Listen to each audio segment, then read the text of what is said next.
Hi everyone, I'm very excited to be here at the World Book Fair, and today I have with me Mr. Anirban Das, the celebrated author from Pune. If you remember last year we interviewed him and asked him about what is the secret to keeping your sense of humor in this hectic and stressful world. Today I'm going to ask him about his latest book, which is What is Stopping You? And Mr. Anirban Das, it says in the title what they don't teach you in business school or in companies. So, can you tell us exactly what you have described in this book, which they don't teach in business school or in companies? What is it that we can learn from this book? Thank you so much. So, there was a survey done by this famous company called Gallup, and they found that a whopping 85% of people working in companies, they are not happy in their jobs. Okay. And this survey is across industries, across companies, across regions. All right. So, 85% means 4 out of every 5 people are not happy in their jobs. Okay. Number of reasons: work-life imbalance, boss issues, politics, not being paid enough, health issues, personal life going for a toss, and so on and so forth. Right.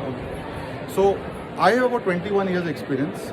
So what I've done is I've also gone through a lot of struggles that a typical working professional has to go through. Of course. So what I've done is using my years experience and also because of what I've learned from my mentors, I've designed a unique 9-step methodology, step by step, practical, do it yourself, using which how students getting into corporate life and how people work in companies, how they can become the best version of themselves, achieve happiness at work, and lead truly amazing careers in the shortest possible time. Okay, so I don't know if it is too much to ask, but would you like to share some of those 9 tips for the audience in the video? For example, there is an entire, it covers the 9-step method. It covers, for example, mindset. Then it covers wellness. So wellness is, we don't talk about, typically a book will only talk about, a certain aspect.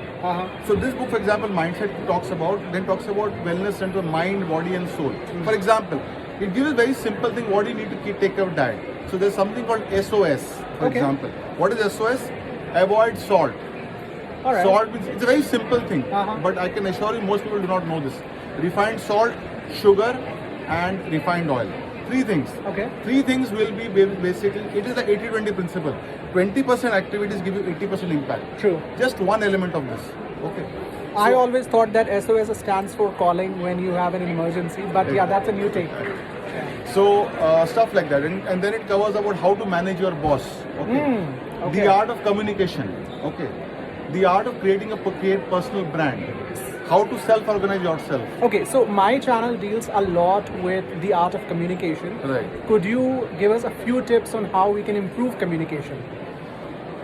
One of the biggest things I can talk about is, number 1 is